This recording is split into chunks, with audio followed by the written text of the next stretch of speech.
Un encuentro con su palabra, porque secase la hierba, marchitase la flor, mas la palabra de Dios permanece para siempre. Con ustedes, el doctor José Ricardo Arias Quintero.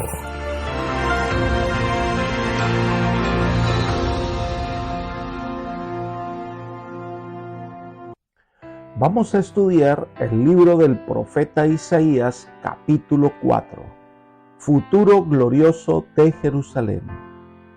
Para estudiar la Biblia, pidamos la bendición de Dios. Oremos. Padre eterno y bondadoso, te alabamos, te glorificamos, porque tú eres un Dios amoroso que provees lo necesario para nuestra existencia. Te agradecemos por este día que nos regalas y pedimos en este momento tu bendición para que al estudiar tu palabra, el Espíritu Santo nos dé conocimiento, entendimiento y la capacidad de poder tomar lecciones que fortalezcan nuestra vida espiritual. Gracias, Padre, por escuchar nuestra oración y responder, pues lo pedimos todo en el nombre de Jesús.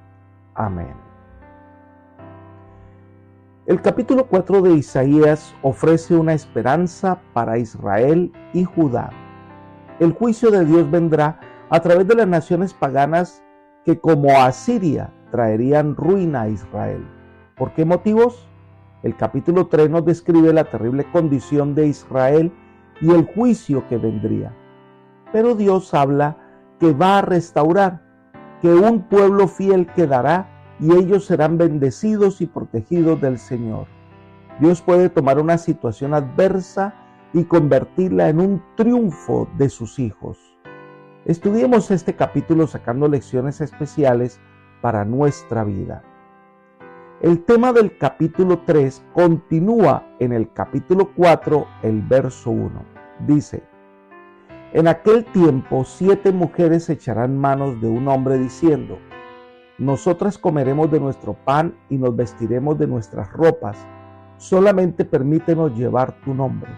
Quita nuestra deshonra. Este versículo es parte del mensaje del capítulo anterior, donde Dios va a castigar a las mujeres de Sión por su vanidad. Pero los hombres han muerto en batalla o han sido llevados cautivos. Estas mujeres quedarán solas, no podrán conformar una familia, no podrán tener hijos. Las mujeres hebreas consideraban un oprobio no tener hijos, era una vergüenza, considerada un castigo de Dios por el pecado. Las mujeres de Judá deseaban ser madres y rogaban a los hombres que habían quedado que fueran sus esposos. La solución que plantean: queremos llevar tu nombre, queremos que tú nos desposes, pero nosotros compraremos nuestro pan y compraremos nuestros vestidos. Ellas buscaban protección y el consuelo que les podría proporcionar el matrimonio. Era una situación tan desesperada que 7 mujeres venían con la misma propuesta a un hombre. En el sentido de la poligamia, que aunque no era aprobada por Dios, era aceptada culturalmente, un hombre podía tener esposas que pudiese mantener. Pero a ellas eso no les importaba. Si él no tenía cómo sustentarlas, pues ellas cubrirían sus gastos. Era la manera de quitar el oprobio que vendría sobre ellas. Algunos comentadores ven esto lo que algunos cristianos nominales desean hacer con su relación con Dios. Quieren llevar el nombre de Jesús, quieren llevar el nombre de cristianos, pero quieren hacer su propia voluntad, comer lo que quieren y vestirse como quieren. Llevan un cristianismo superficial y solo quieren disfrutar de las ventajas que les ofrece la posición, pero sin abandonar las cosas que son vanidad. Quieren serlo, pero no parecerlo. Se cubren con su propia justicia y comen su propio pan. No se cubren de la justicia de Cristo y no comen del pan vivo que descendió del cielo. Hoy hay muchos cristianos que quieren recibir las bendiciones de Dios, pero no son capaces de abandonar su vida de pecado. Dios entonces le llama la atención. Dejen de ser hipócritas y vivan un cristianismo auténtico que brote de un corazón que se identifica totalmente con el Maestro. El versículo 2 es el comienzo de los mensajes de esperanza para Jerusalén y Judá. Leamos: en aquel tiempo el renuevo de Jehová será para hermosura y gloria, y el fruto del país para grandeza, honra a los sobrevivientes de Israel. En este tiempo de castigo, cuando parece que toda esperanza se ha perdido, cuando la ruina de Jerusalén es inminente, cuando los soldados son muertos o llevados cautivos, el Señor presenta un cuadro de esperanza. Y miremoslo en varias partes. Número 1, en ese momento de desesperación aparece el renuevo de Jehová. Esta palabra se aplica a Cristo como Redentor y Libertador y de la gloriosa obra que Él hará en favor de su pueblo. Elena de White comenta: Cristo es revelado como el Redentor y Libertador de su pueblo. Entonces serán en verdad los que forman parte del remanente, varones simbólicos, cuando las lágrimas y la humillación de su peregrinación sean reemplazadas por el gozo y la honra en la presencia de Dios y del Cordero. En aquel tiempo, el renuevo de Jehová será para hermosura y gloria. Libro Profetas y Reyes, página 435. El Señor Jesús restauraría a Israel y cumpliría sus promesas para su pueblo. Lamentablemente, a pesar que Dios hizo que Israel volviera, no cumplió con todas las condiciones. Entonces, estas promesas se cumplirán en el Israel espiritual cuando Cristo venga por segunda vez. En segundo lugar, la siguiente frase es: el fruto del país para grandeza y honra. Esta es una tierra en la que el Señor ha prometido abundancia de pan y vino, una tierra que fluye leche y miel, pero estas bendiciones estaban condicionadas a la fidelidad del pueblo de Israel. La promesa del Señor es que en esta situación Él cambiará lo que ha hecho y le traerá fertilidad en la tierra. Pero si aplicamos al futuro, recordemos que Dios hará nuevas todas las cosas. En tercer lugar, se introduce el concepto de un remanente. Dice el versículo: a los sobrevivientes de Israel. Por este remanente fue que la destrucción de Judá y Jerusalén no fue completa. Para este remanente las promesas de Dios se cumplirán. Si miramos en visión profética, en los últimos días, cuando los desastres vengan a este mundo, cuando predomine la confusión, Dios tendrá un remanente fiel que el Señor preservará y que no caerá en manos del enemigo. Elena de White lo describe así: y ese residuo no solo es perdonado y aceptado, sino honrado, y una mitra limpia es puesta sobre su cabeza. Han de ser reyes y sacerdotes para Dios. Mientras Satanás estaba insistiendo en sus acusaciones y tratando de destruir esta hueste, los ángeles santos invisibles iban de un lado a otro poniendo sobre ellos el sello del Dios viviente.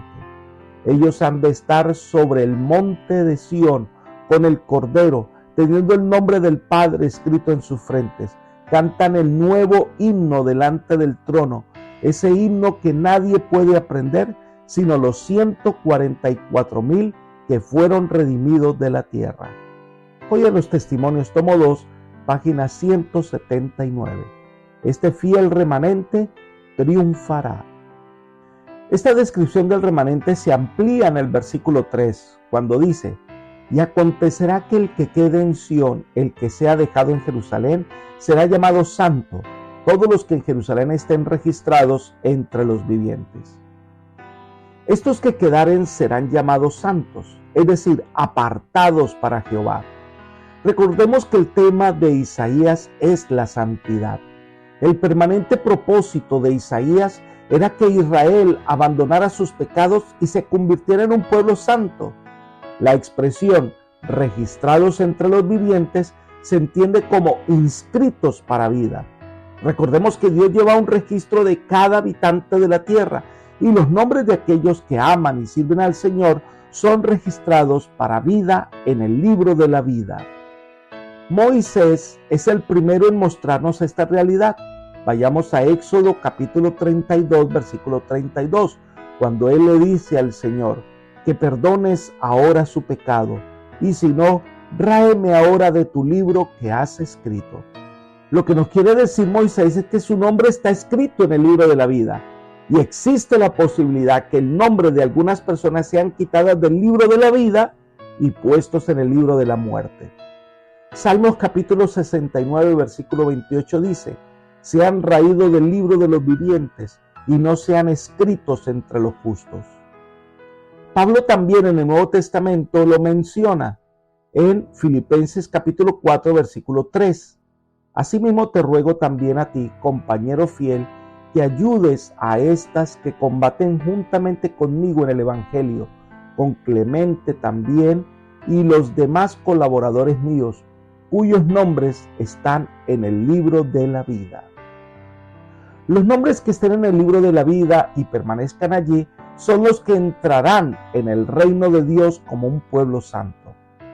Elena de White así lo explica: a todos los que se hayan arrepentido verdaderamente de su pecado y que hayan aceptado con fe la sangre de Cristo como su sacrificio expiatorio, se les ha inscrito el perdón frente a sus nombres en los libros del cielo. Como llegaron a ser participantes de la justicia de Cristo y su carácter está en armonía con la ley de Dios, sus pecados serán borrados y ellos mismos serán juzgados dignos de la vida eterna. Conflicto de los siglos, página 475.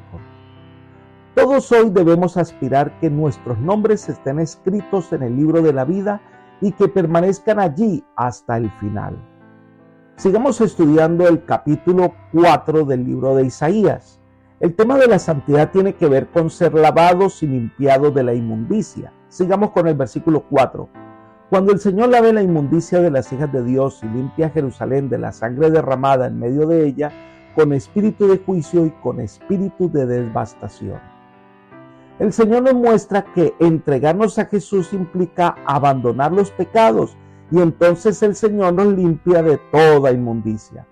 La Escritura nos enseña, 1 de Juan 1:7, la sangre de Jesucristo su Hijo nos limpia de todo pecado. Más adelante en el mismo capítulo, el versículo 9, agrega: si confesamos nuestros pecados, Él es fiel y justo para perdonar nuestros pecados y limpiarnos de toda maldad. Dios está dispuesto a perdonar las equivocaciones de su pueblo. Dios hoy también puede hacer lo mismo y restaurar nuestra vida. Entonces termina el capítulo 4 de Isaías con promesas de protección y compañía permanente del Todopoderoso. Miremos los versículos 5 y 6. Y creará Jehová sobre toda la morada del monte Sión y sobre todos los lugares de sus asambleas, nube y oscuridad de día y de noche, resplandor de llamas de fuego, y sobre todo la gloria del Señor como un dosel, y habrá un resguardo de sombra contra el calor de día, y un refugio y escondedero contra la tempestad y el aguacero. Aquí se alude a la manifestación visible de la presencia de Dios con la cual el Señor acompañó a su pueblo en el peregrinaje de Egipto a Canaán. La nube en el día era protección contra el sol y en la noche la nube era luz y calor. Era una manifestación visible de la protección divina. De la misma manera, Dios guiará a su pueblo, a este remanente fiel, y lo sustentará y lo protegerá. La presencia divina como un pabellón proveerá orientación, seguridad, protección y paz. El pabellón que Dios promete a su pueblo lo protegerá de toda prueba, dificultad o peligro que pueda surgir para amenazarle. Esta promesa está todavía hoy vigente para los hijos de Dios. Dios ha prometido estar con nosotros y guiarnos todos los días hasta el fin del mundo. Apreciado amigo y hermano, Dios ha prometido su presencia permanente a nuestro lado como un muro protector y salvador. Pero eso significa que nos hemos puesto bajo su cuidado, que nos identificamos con el Señor. Ello implica entrega, implica dejar el pecado, implica que el Señor es el Rey de nuestra vida. Hoy Dios está a tu lado y te acompañará. Disfruta de la presencia del Señor y alaba su santo nombre. Que el Señor hoy te bendiga, te guarde y te guíe por sendas de paz. Es mi oración por ti. Amén.